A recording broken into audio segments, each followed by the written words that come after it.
welcome to LOA Today. I'm Walt Thiessen. With me today, Louis D'Souza and Amy Blackford. This is your Daily Dose of Happy. We are so happy you decided to join us today. And we're so excited and happy to be starting another week here on LOA Today. And it's a week that is getting off to a good start, at least here in Connecticut. How's it going in Atlanta, Amy? Are things going well this week? Yeah, things are going really, really well. And how about go ahead. We just had a wonderful weekend and spent time together as a family. My kid's boyfriend is here from Reno, and so we're really enjoying that visit as well. And Louis is just absolutely relaxing in London, in a section of London I've never seen before. So this is very cool, Louis, I have to say. My infinity pool over the Thames, and not quite. That's right, yes. So we're all very relaxed and ready to take on Warrior Rule number 6. And we're going to do it a little bit differently this time because Amy's going to take her post and read it to us as a way to get the started. So go for it, Amy. That's a great way to kick these off. Okay. Yeah. So Warrior Rule number 6, silence your complaints. They are your burdens and should be carried alone. Complaining is something we all do. It's your mind monster nitpicking every detail in our lives to reinforce that we are victims to circumstance. And the world is simply an unfair place, doling out challenges that illustrate the injustice of it all. When we find ourselves complaining, the first step is to acknowledge you have a right to do so. You are observing something outside of you that isn't in alignment. Where most of us go wrong is we fail to take the next step in evaluating what we've done, said, believed to cause the thing we are complaining about. We blame external circumstances for our unhappiness, and through doing this, give all of our power over to those things we can't control. The more we complain, the more addicted to it we become, and the more hooked we are determines the level at which we will infiltrate others' lives with our complaints. We do this to gain sympathy, compassion, and establish some sense of control in what feels like a chaotic system, which seems to have it out for us. We ask those listening to give us something that we are not giving ourselves. It is unfair to ask others to carry your burdens. We each have our own. So when we ask others to tote our baggage, not only do we not gain the strength to carry our own, there's no motivation to learn how to lighten our load. There is a huge difference between complaining and speaking about a life circumstance you need help with. The difference is simple to differentiate. If you go to someone with a true challenge, you will first not ask them to solve it for you. You listen to whatever insight they may give and then use it to resolve the issue. If you are a chronic complainer who is simply looking to feel justified and feeling bad, you will ask for guidance and then disregard it. You aren't really looking for solutions. You simply want a soundboard for your problems because in that moment it provides temporary relief. Inherently, complaining does not make us bad people. We are simply operating unconsciously and without realizing it, asking others to take on work that isn't their own. How do you shift from toxic complaining to healthy discussion of life challenges? It begins with filtering what you feel compelled to share. And when you decide to share, you make sure you've gotten a healthy enough perspective that you can discuss it without burdening another. Complaining is simply a red flag to us that our own perspective needs readjustment. The more aware of it you become, the more you can pick and choose your battles within yourself. Once you do that, you can then transform complaining to others into connection and collaboration to help your own evolution. Become conscious of your words and how you use them throughout your day. And I promise you the impact it will have on your inner dialogue and those you have externally will be life-changing. All right, then. I have one question for you. Yes. My microphone tries to rise up into the ethers. My question is, why not lay down our complaints? Why not just say, I'm not going to burden myself anymore. I'm just going to let go of them. This is for people that haven't learned how to do that. No, I see. Okay. These are my insights that I've come to, and I still find myself complaining. I'm in chronic pain, and that is something, it's so hard to ignore it. When I find myself starting to overly complain, I catch it and I reel it in, because it's just one of those things that is my challenge, and I don't want to burden others with it. And then there's times that I've gotten a good perspective on it. And even though I might be in pain, I still am able to kind of get around it by choosing a different perspective. And then that's when I will have a conversation about it. So there's a big difference there. Mm-hmm. Yeah. Well, certainly we don't want to be dumping our stuff on other people, which I think is what you're exactly really trying to make the point of. And I think it's a great piece of advice because I had a former friendship that got destroyed because the other person insisted on dumping on me. I said, hey, I'm not at your dumping ground. You're out of here. Yes. It wasn't quite that short of a conversation. I wish it had been, but no, it was actually a little bit longer than that. Went on a few years actually, but eventually got there. So I agree with you. You definitely. Yeah, it's very toxic to your connections with people. And unless you're really aware that you're doing it and that you have any control over it, it's just kind of this thing that keeps going on and on. Now, of course, that's the real skill is gaining control and getting control to the point where you can just say, okay, I'm done with this one. Let's put it aside. Yes. Leave it behind. I'm not going to go there anymore. Yes, and absolutely. Right. It's hard when you're dealing with chronic pain. Certainly this is when I'm telling you, when I do conquer this, because I know I'm going to, it's going to be so liberating because it has taught me so many things. Mm-hmm. And I think this is like just a refining process for me, showing me that I can heal my body, that I can master some of these principles. This to me is a very high level challenge because it is very hard for me to ignore it. Mm-hmm. So instead of ignoring it, I'm having to learn how to get a different perspective on it first before I'm going to be able to transform it or let it go. And that's always a good thing, particularly if it's something that's haunting you. Yeah, no doubt about it. I mean, you do want to go on to the next step at some point, but you're right. You have to get past that part. Otherwise, you don't get very far. Yeah. I mean, I still judge myself that it's definitely over the years gotten less and less, but I complain to myself about myself. So really, I'm thinking that's the last level that ends up happening is when you have learned to really reel that in, you're not going to be doing it externally at all anymore. Yeah, I would say that has a lot of truth to it because we are, especially those of us who are hard on others, we're hardest on ourselves. Oh, absolutely. And that's why we are hard on other people. That's why when you find yourself judging others, it's because that is definitely a red flag that you're consistently judging yourself. Now, what I can tell you from my own experience dealing with physical pain and letting go of that doesn't necessarily feel the same way as, say, emotional or mental pain would feel. But physical pain, certainly chronic physical pain is debilitating at the least, and it can be even worse than that. But I do know that you can overcome it because I have overcome it. I did it, and I did it I've told this story a few times, but I did it with my knees. My knees were injured. Which has given me a lot of hope. Good. The things that Louis has said on here and just in my own meditations, I know I just have to, it's one of those things where I'm getting closer and I can feel that. So I'm happy with that. And so when I do have those down days or I'm not feeling as well, I have more hope than I've ever had. And so that is allowing me to kind of transition. And I'm noticing the higher perspective I have on it is the better I feel. So you're Imagine how that works.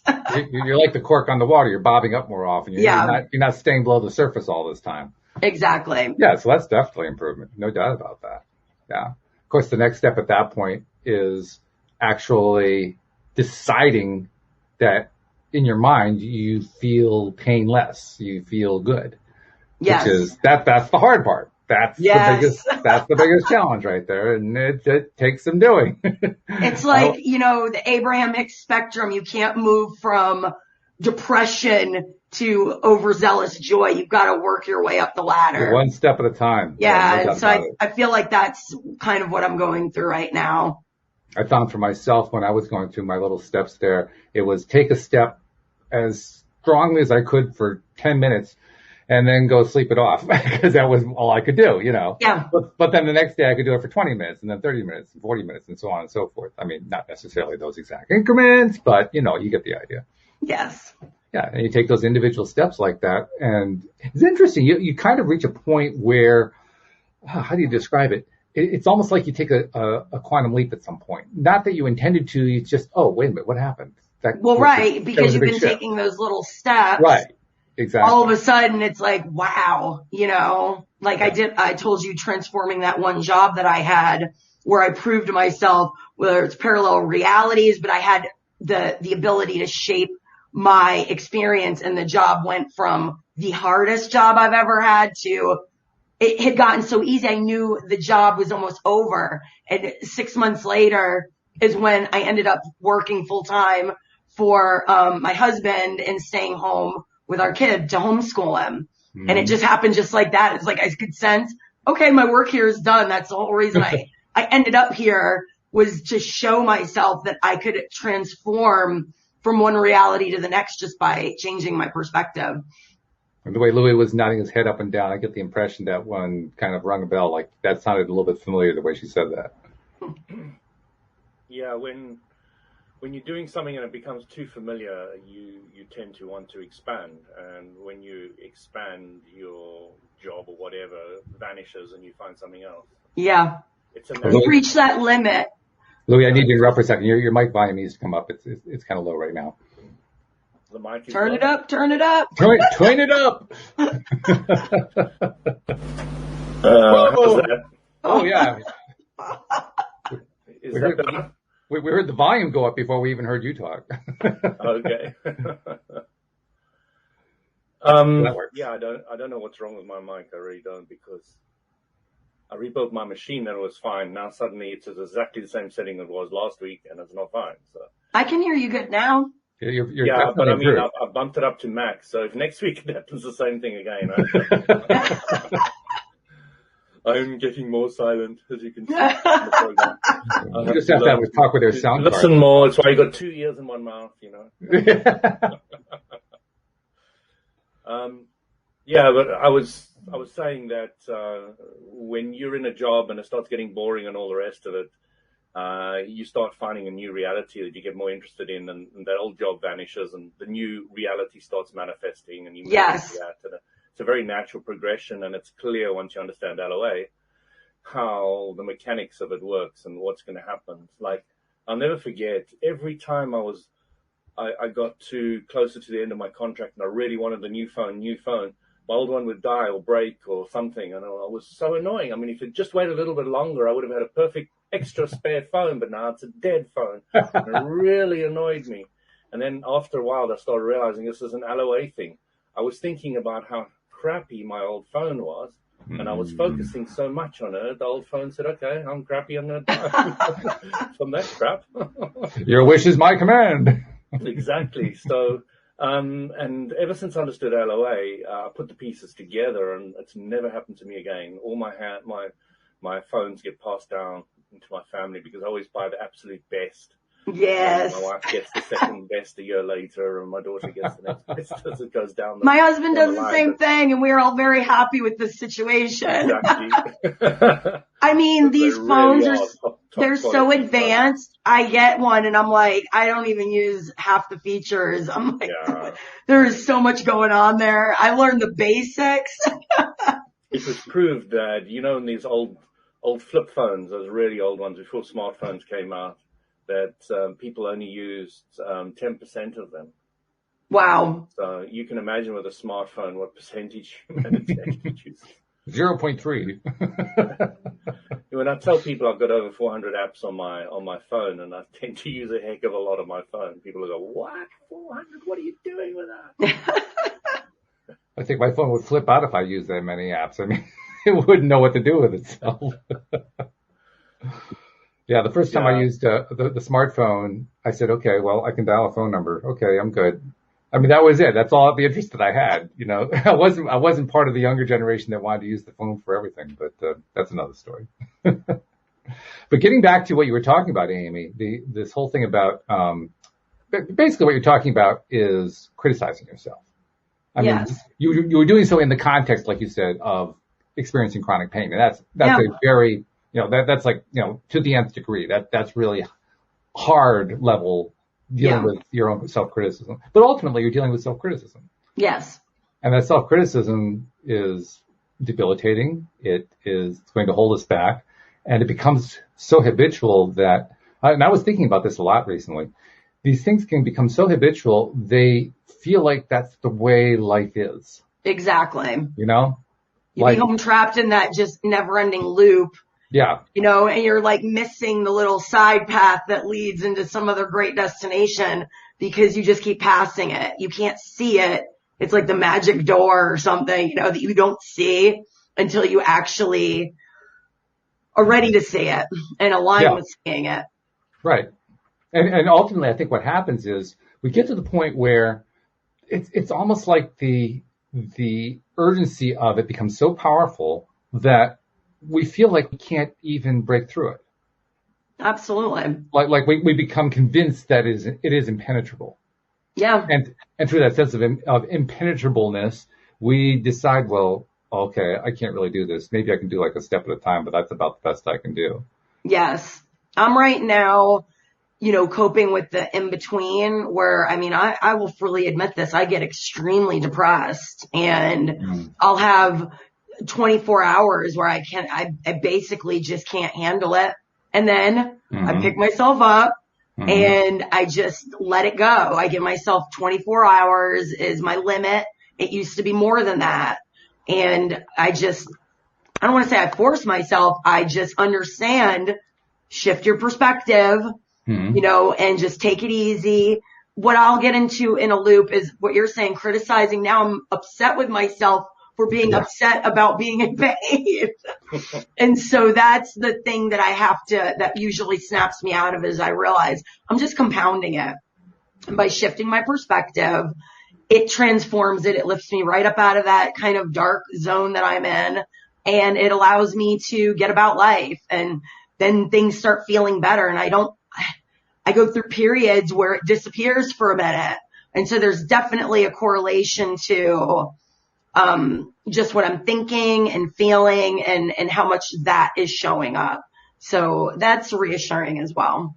Do you have some particular method that you favor for making that pivot, for making that shift when you need to make it?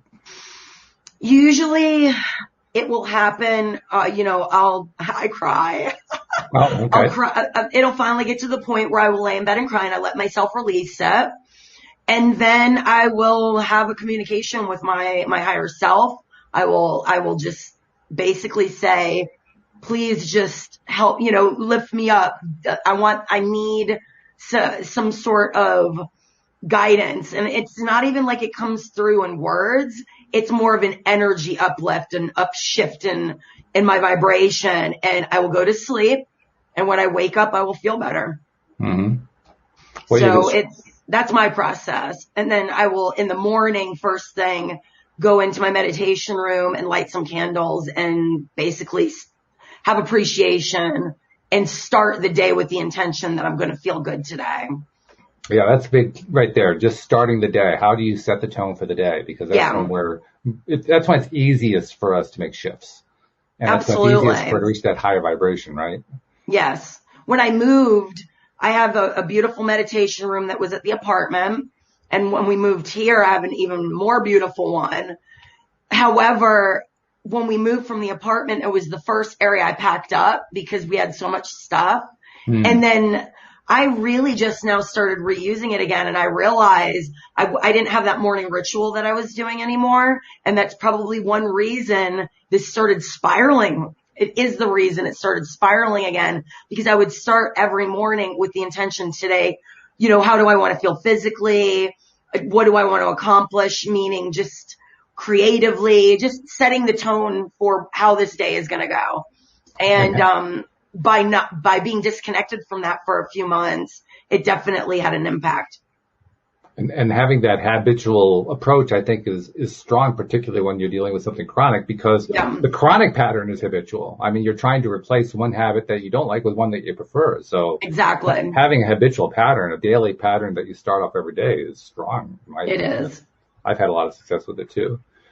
Now, of course, Louis is way past all this stuff. I mean, this guy's like the master on top of all masters. But I'm going to ask him to dig back into his memory and relay to us, you know, what was your favorite way of changing these habitual negative thought patterns that could lead to things like chronic pain? Because I know, well, you had lots of health issues that you dealt with over the years. I imagine pain was built in there somewhere along the way.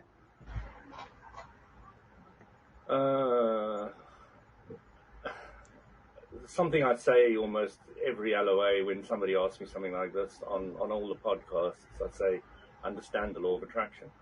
Understand Abraham Hicks' teachings, because the understanding clarifies exactly. Contrast is your teacher. Right. You know, when you got a pivot, you keep on talking about pivot. You got your Pivot Pal Facebook group, etc. And it's so primarily important, understanding the emotional guidance scale, etc. But when I didn't know any of this stuff, what I just did was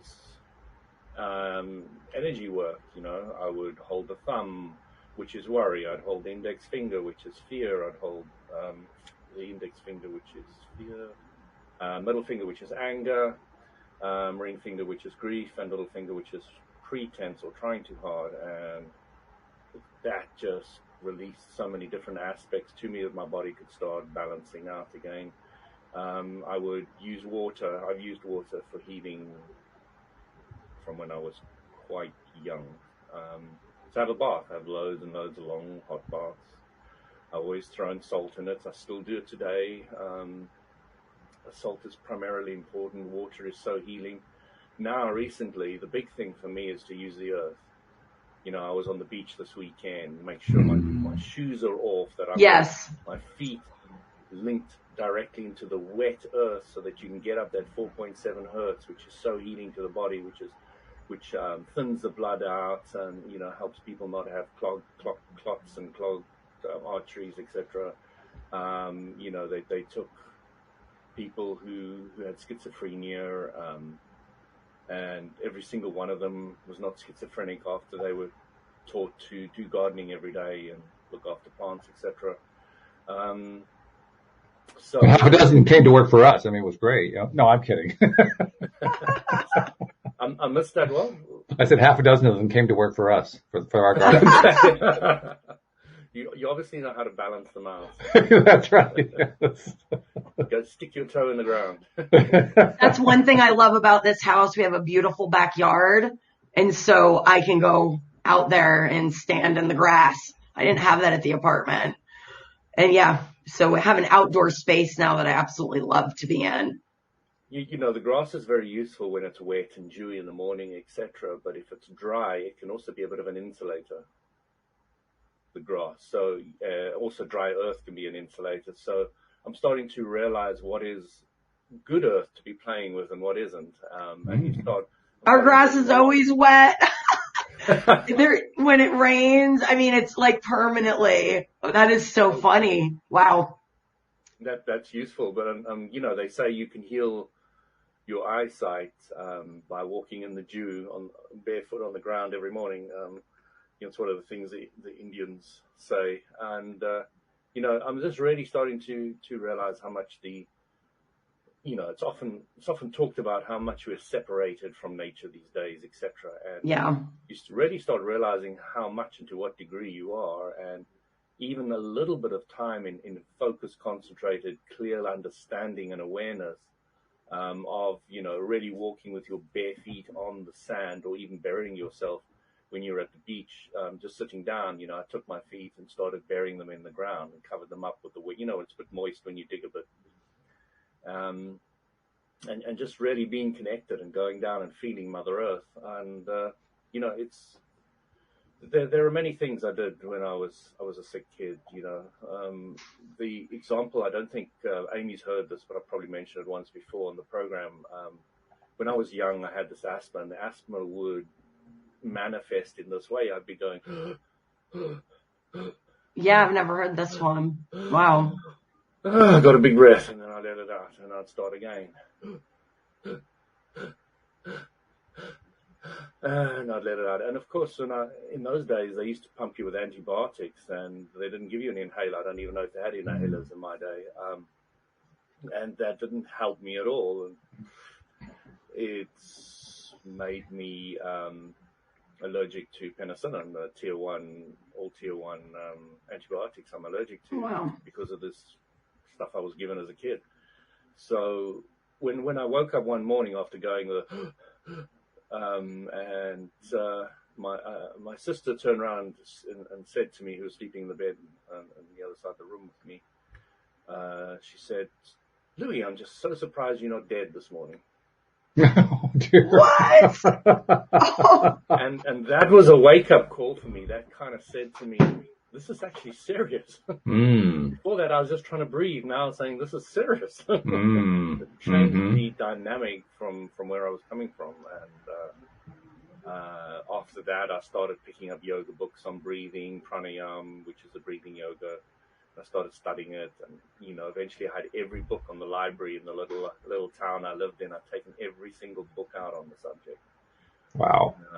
I had taken out books on. I knew the mind was the key, so I took out all these mind control books, and they completely lost the plot, and they did not help me, to be honest.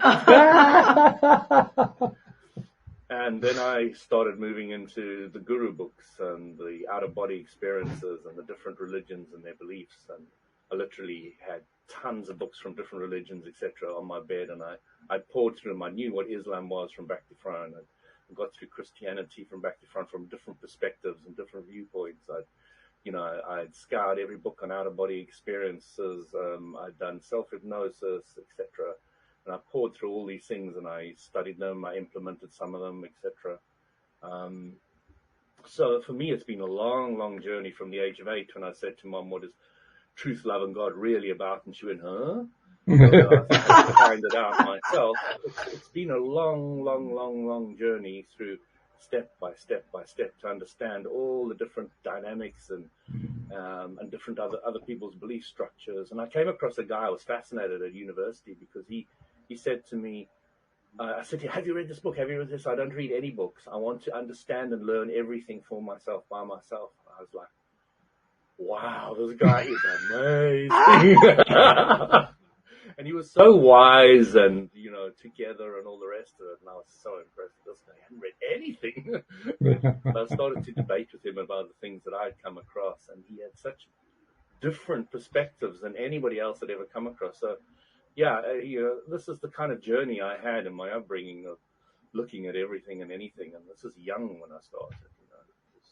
When you tell that story, I know my reaction would have been different from your reaction. Your reaction was how amazing he was. My reaction was what a masochist he is. I mean, it just depends on your viewpoint, I guess. It does. And, to me, depending on how he was portraying himself, I would have maybe chosen a different viewpoint. But because he was so together and so wise, I couldn't have any other viewpoint but that one, He was living proof of his own philosophy, so I had to admire it to the nth degree. Absolutely. And he had this silver streak over here in his hair, and he said, "This has been in his family for generations, and it's been handed down, and it's like this is special." And okay, so you have read something in the past. Yeah. Well, on top of that, he has an appreciation for appreciation. I mean, that's really what that amounts to. He was using it as an example of passing down a treasured trait from generation to generation. But he could just as easily have gotten all upset about that. Said, "Oh God, I have this stupid streak in my hair." And he didn't do that. So he chose instead to appreciate the streak he had in his hair and to turn it into an asset instead of a liability.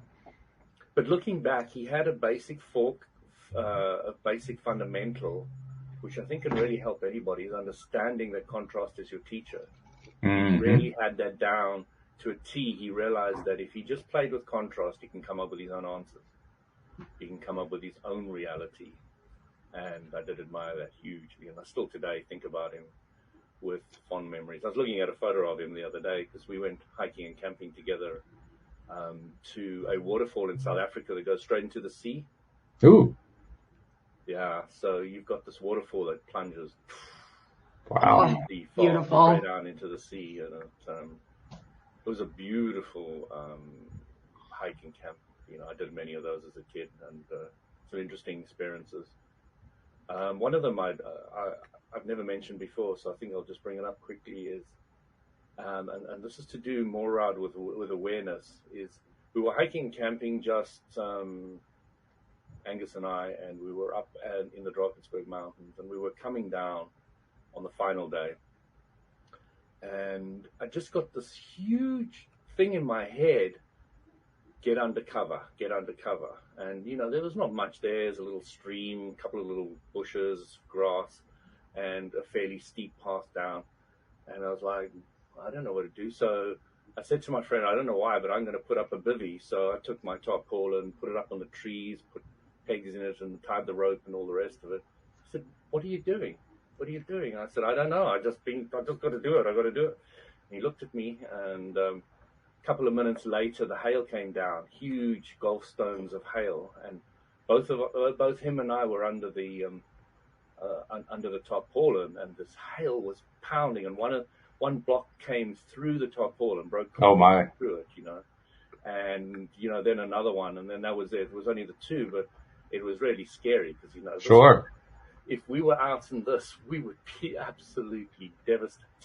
Oh yeah, that stuff could kill you. Sure. What is that? What is that awareness that you pick up that gives you these kind of clues of what to do? And it's really interesting because it's happened obviously a few times in my life, and you just thank there's just a gratitude that pours out of you. I don't know to where or who it goes, but it's just like thank you. We got down safely and everything was okay, but really sitting under that tarpaulin was so scary. You've got these incredible hailstones pounding down. Wow.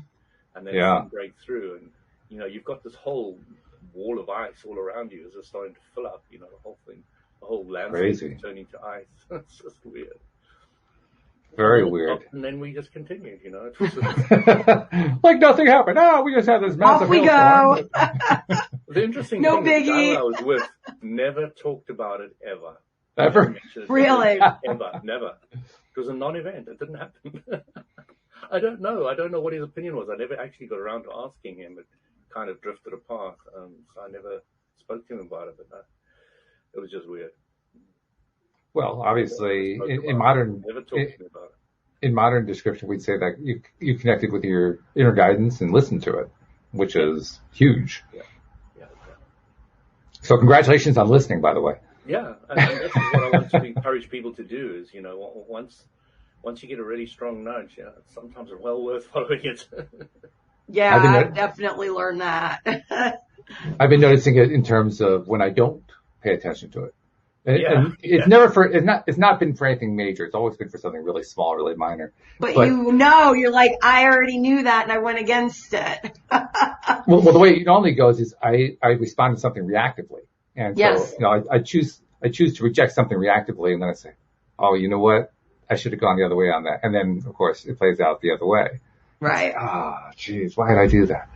It's kind of reminding me to be more mindful, to use the modern term, of each time that I'm making a decision about something, instead of just doing it, with the quick reaction that I'm going to do. Because the reaction's easy. Let's be perfectly honest. That's why we do it.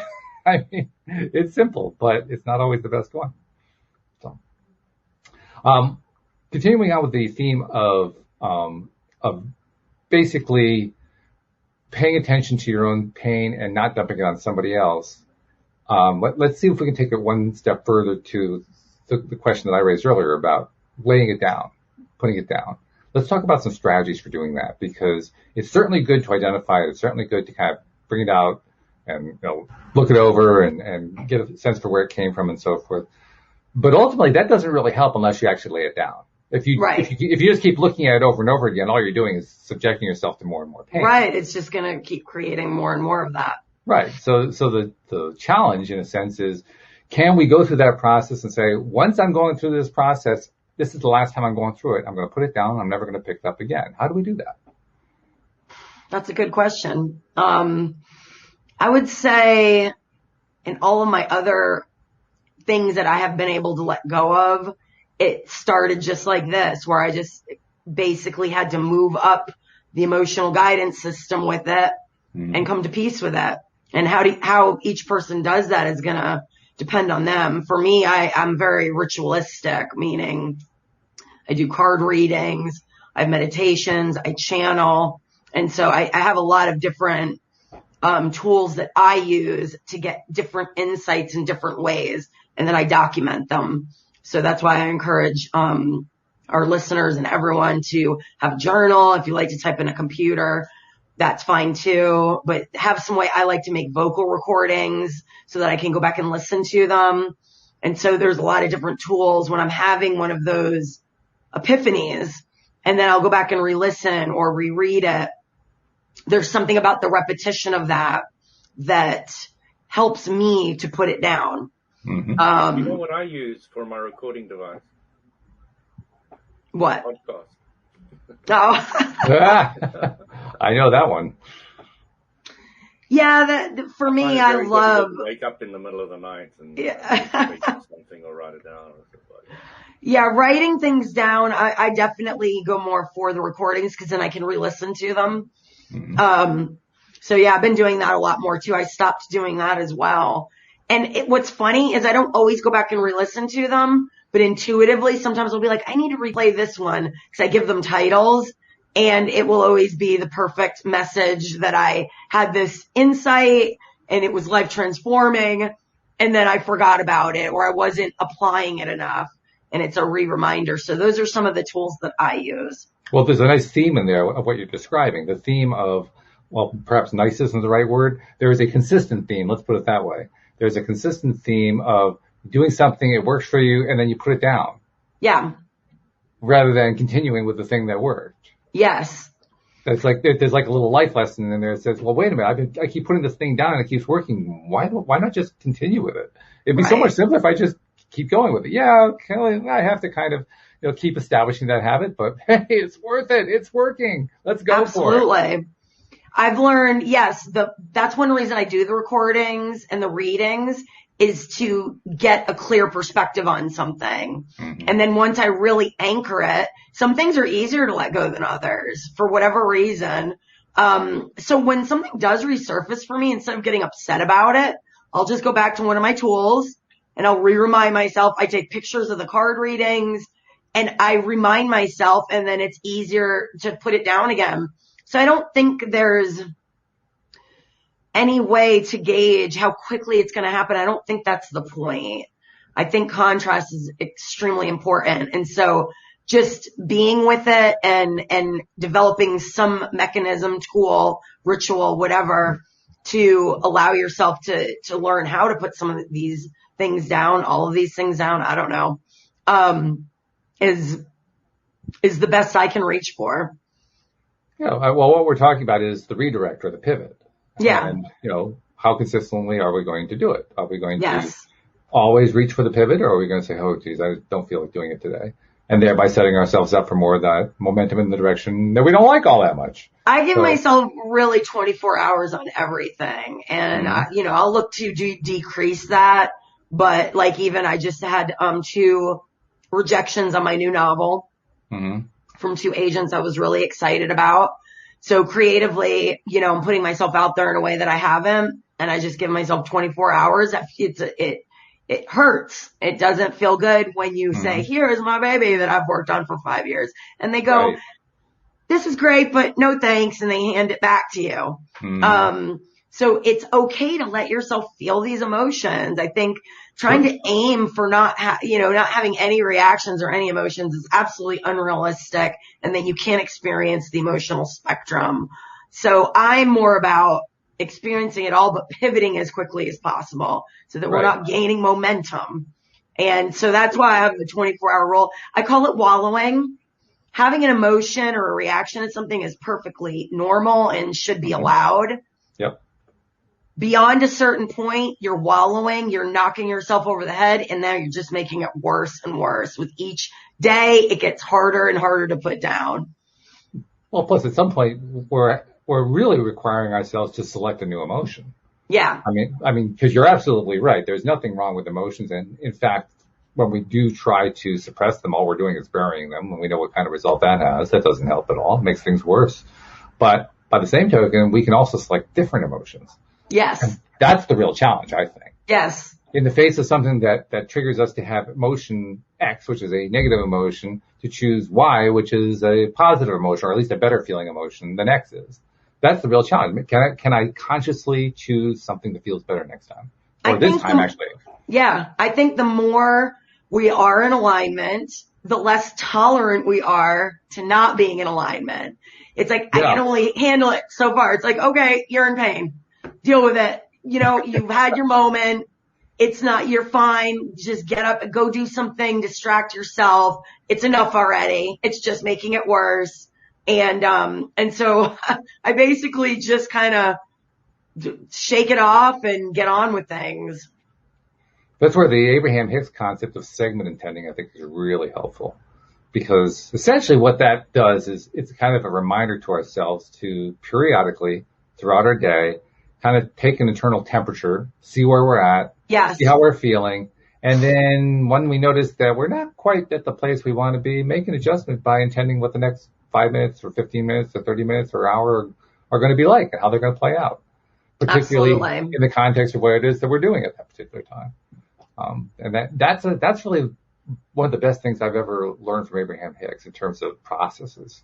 In fact, I saw somebody who posted something on one of the groups somewhere. What's your favorite Abraham Hicks process? And I listed that one along with 2 or 3 others. And I said at that point, I'm not sure I could really pick between them. But you know what? I think that's the one that I have to pick just because I use it so much throughout the day. Yeah. I use it more frequently than anything else. Louis nodding his head up and down like he does it all the time too. I love what segment intending changed to for the Abraham Hicks guys. What do you mean? Path paving. Oh yeah, that's right. They found that segment intending wasn't quite gelling as well as they would like it to. So well, it's a little bit intellectual, yeah. Yes. So they dumbed it down for us. But path paving is good. I like that phrase. Yeah, path paving is a really great way of looking at it. I like that one a lot. And you can see your destination and you start paving the path to it, and off you go. Actually, we had a direct example of that recently because the walking path that we're on actually got paved. So I could go out and watch where the path was being paved and remind myself to pave my path. It was pretty cool. Yeah. Very cool. Okay, so we've got a few concepts in mind about how to shift things around, particularly when we're dealing with the chronic stuff. It's still, there is that one thing that always happens though, whether it's with chronic pain or just any kind of chronic thought pattern, it tends to still, it's almost like it has its own magnetism. That's the momentum that's been built up. And it just keeps drawing us back. And I was asking myself the question earlier today, knowing perfectly well what the answer could be, but I was asking it anyway, like, why is it so hard to do that? Why do we keep getting drawn into this thing we don't want so much?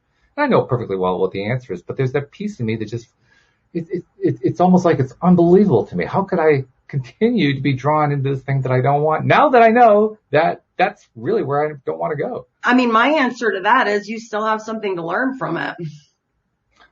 Not a bad answer. Yeah. It's not going to disappear. It's like the job or, it's not going to transform until you've learned everything you're supposed to from it.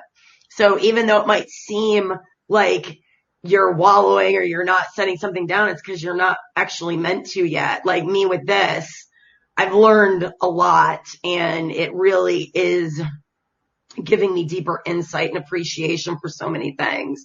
So on one hand, yeah, it's not easy, but it is a challenge. And I know when I conquer it, it's going to feel amazing, but I'm not going to conquer it until I've gotten everything I'm supposed to out of it.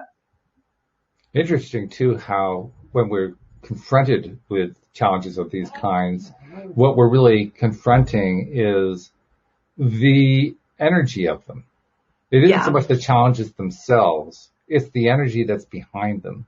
Yeah. And this is where my words start to fail me. I'm not quite sure how to describe that feeling, but you have this challenge that has this negative feeling associated with it that you don't like, that you find yourself drawn to, you keep trying to pull away from it, you keep getting drawn back to it.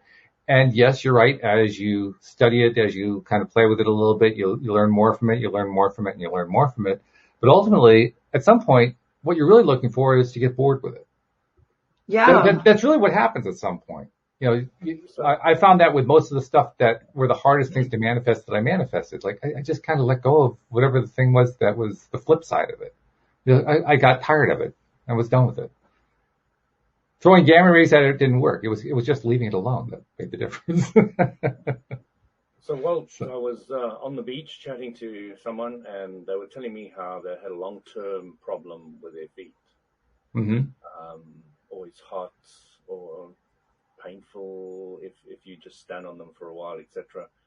And they were explaining that now this individual understands my philosophy to a degree. Mm-hmm. So I said to them, you've got an issue, but let's talk about big picture. Do you know where every single issue or health problem in your body ever comes from? And they said no, and they came up with a lot of different, food you eat and a whole lot of other ideas. And I said, yeah, but which food do you choose? What do you use to choose your food? And it goes back to thinking. So I said, what is every single ailment in your body? It's thoughts. Yes. But more accurately, it's thoughts about what you don't want. Right. And more accurately, it's thoughts about what you don't want over time. Yes. Which means an active vibration. That keeps growing. Every single problem you have in your body comes from thoughts about what you don't want. Are you clear about that? And eventually people like you are nodding their heads, they get it. And then you start saying, okay, so you've got active vibration, and every time you think about it, oh, my feet are painful. Oh, I'm standing here and it's really horrible. You're keeping it active. Right. You're taking that vibration and you're feeding it with thoughts, which keeps it going. Mm-hmm. So what do you do? What do you do? How do you focus on it not being like it is? So whenever you're not feeling pain, you say, wow, isn't it great? I'm not feeling pain now. It's okay. Wow, what am I doing that I'm not feeling pain? Let me do more of that. And feel it too. I find that the feeling part really accelerates the whole process. Okay, so one of the major places I'm having problems right now is in my feet. Of course. So, yeah. Yeah. That's and really great. I was just sitting here listening. What do I do? What do I do? So basically what you're saying is just take my focus off it completely. The other thing I would do, because I'm into energy, Amy, is I would hold, because what is happening is the energy is not getting down to the foot. Okay. The clean energy is coming down from source, going through the foot and coming back. It cleans everything out. So I would hold certain points to get the energy to go down my foot and come back up again. Okay. And there's holds I can share with you. So I would work from an energetic perspective. I would work from a bath perspective again. Okay. I would work from an Abraham Hicks mental perspective. Right. I would work with the clarity that this is an active vibration. And the more I focus on my feet being sore, I'm going to amplify it. So it's something I should not spend more than 14 seconds on or try to redirect myself. Because this is a fairly new one for me, the pain being there. And I mean, it's so intense and it's growing by the day. So okay. This is good. Okay. Can you touch your toes? Yes. That's easy for you. Yes. Okay. Can you bend backwards easily? Yeah, I have like this roll. I would say yes, I can stretch backwards pretty easily. Right. Okay. So I often look at those aspects because if I'm bending forward, I'm being subservient. Okay. I can be walked over, etc. And if I'm going backwards, I'm too pushy, etc. So I'm looking from a postural aspect as well as to where I'm at in my balance of it all. Okay. And I always looking as one shoulder higher than the other, is one hip higher than the other, is my feet walking pigeon or is it in, and I'm looking for any inconsistency that's out of balance in my body. Is like, I know my nose is slightly one side than the other, my ears one slightly higher than the other, and I actually know somebody energetically who can fix it, but I haven't been to them yet. Mostly because I live in America. So, there's always looking at these aspects because they're all telling you something about what's going on. So yeah, there's loads of things I'd be doing. Even if I've got small issues, so I would probably have noticed something much earlier than before it actually got to my feet and was painful. Right. I would have picked up on all the other little signals that had come across long before it really starts getting bad. You know what I mean? Right. So, a student once said to a master, it's easy for you. You're a master. You can do everything and all the rest of it. And, the master said, no, the only difference between you and me is we all have problems. Is I just deal with them when they're small. Right. You're dealing with them before they get. Vibration is not strong and it's rolling downhill for us. Mm-hmm. Right. Abraham puts it with the car, Yes. It's just easier to get out of the way at that point, let it crash. Rather than when it's halfway down the hill.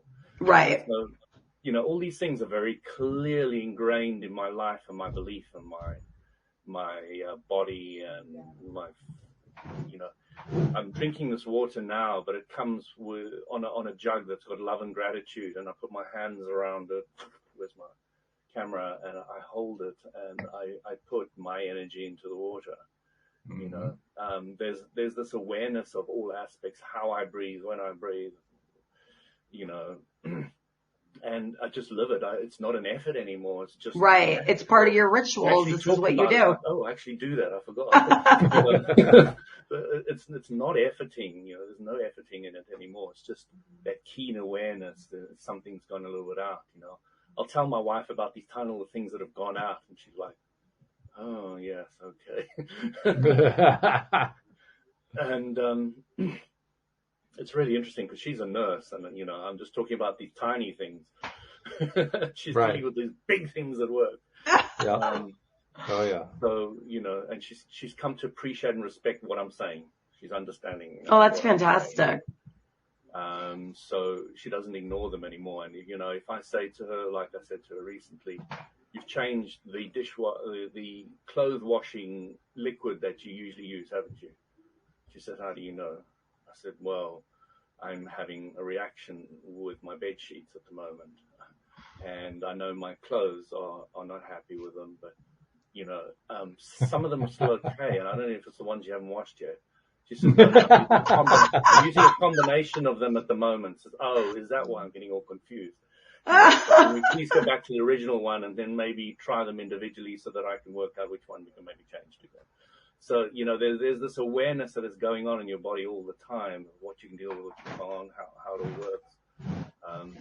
It's difficult to explain to people, but it's just the way it is. And it's not difficult anymore. It's just the way it is. There's something else that Louis said early on in that nice little segment that he did there that I wanted to amplify that I think might help you, Amy, particularly because you're dealing with the issue he brought up in his metaphor, the idea of dealing with feet issues. And I'm going to hazard a guess here that you don't feel 100% chronic pain all the time in your feet. I suspect there are times when you feel it, other times when you don't.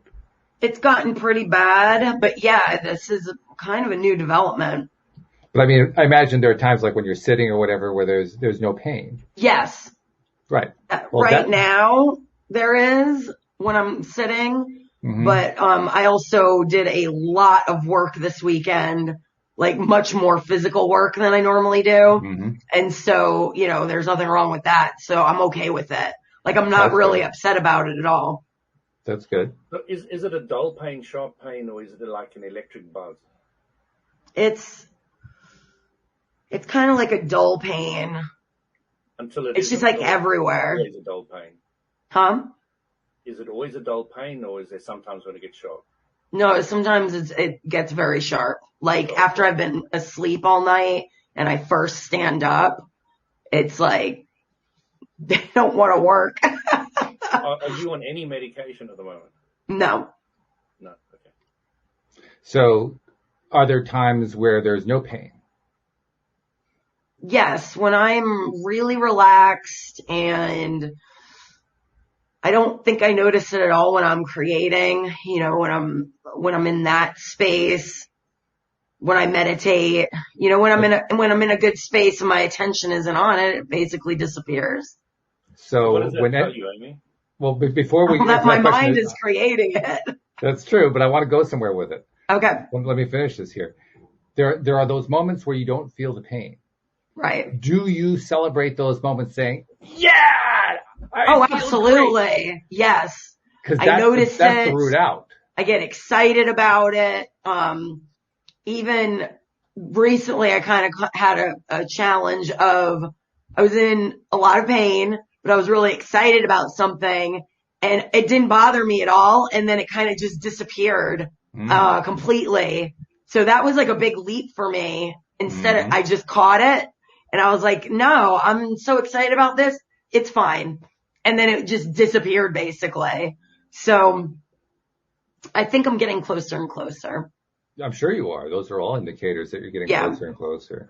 I'm just trying to point out that the more that you can take advantage of those pain-free moments and celebrate them and get excited. When I do have days where it's kind of non-existent. Or even moments. It doesn't have to be a whole day. It can just be if you got it for 3 minutes, yay, I got 3 minutes of pain-free. Oh my God, that feels so much relief. Oh yes.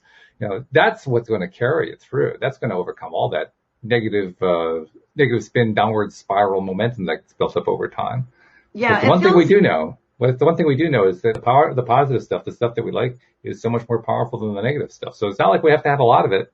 100%. Right? Yeah. So, take advantage of it. That's true for anything. Chronic pain is obviously one of the more difficult ones to overcome, but it's true for anything we're trying to overcome, any negative spiral of any kind. Find the celebration moments and then celebrate the heck out of them. Absolutely. So I have the Warrior Challenge, to tie this up for the day. Alrighty. For our listeners, for 1 week at the end of each day, write your complaints down as opposed to vocalizing them. And then the following morning, look them over, cross out the petty ones. And for the ones that are of importance, write a perspective or action you can take to transform your grievance into a gift. And if you really want to share this with people in your life that you trust, you're now doing it from a space in alignment. And so now it isn't you're complaining, you're talking like we're talking about this. I'm not complaining about it. I'm talking to you about it from a place of alignment and have gotten some really wonderful, information. And this is me just being really authentic. And I want our viewers, listeners to understand that even though I'm up here talking about these insights, I am still learning them, mastering them. It's not like it's just something I've completely overcome. I myself still find value in these insights, some of them that I wrote years and years ago. That's good too. And the other thing that I would add on is sort of a tag to what you just said is when you're in that aligned place, what you're also doing is releasing them. You're releasing them to the wild and letting them go. And when you get to the point where you can totally release it, then it goes away forever. Right. And then you open up to getting fresh perspectives like I did today. And then that takes you to the next level because you're in alignment. You're not complaining. You're receiving information and energy back that can take things to the next level. So thank you for all of that. You're welcome. And then, of course, that's one of the 6 concepts that are at the top of the Abraham Hicks emotional guidance scale. Knowledge is one of the 6 things at the top of the peak. So you're absolutely right. That knowledge is so important. So thank you once again for the Warrior Rule number 6 and for all these Warrior Rules you're sharing with us. Looking forward. What's the Warrior Rule number 7? What's the one that's going to be coming up that we'll be talking about next Monday? Let's get to it. Okay. Warrior Rule number 7. The less time you waste on comparing yourself to others, the faster you'll get to the places you are wanting to go. Good rule. That's going to be a good conversation. Absolutely. So have a great week, guys. And Louis is going to just hang out by his pool there all day. He's going to be in great shape. You enjoy that, Louis.